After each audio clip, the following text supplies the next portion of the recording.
Happy Friday, everybody. What a week we've had. We've had torrential rains, high winds, flooding.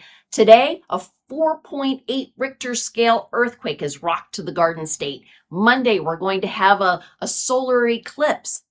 And we've been dealing with a $418 million settlement with NAR.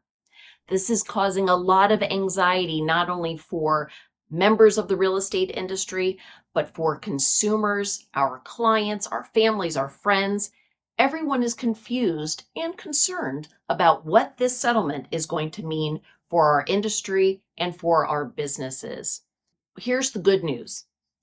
90% of all transactions last year involved realtors.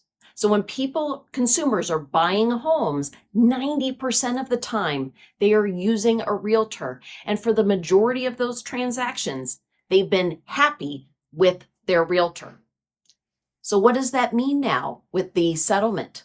That means that you now more than ever need to continue to show your value in the real estate transaction. You need to help tell that story.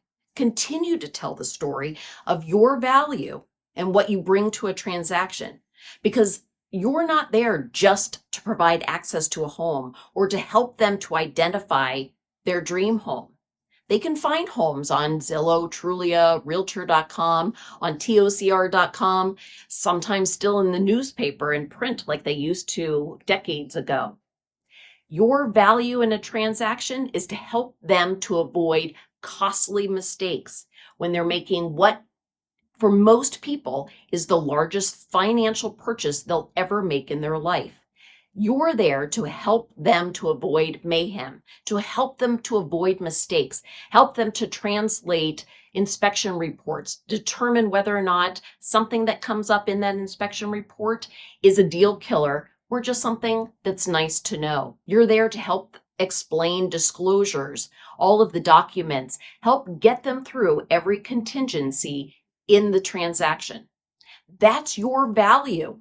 Help tell that story, because those who are able to articulate that story, to explain your value as a realtor, those are the ones who are going to be successful going forward despite this settlement. So that's the good news today. I hope you have a great weekend.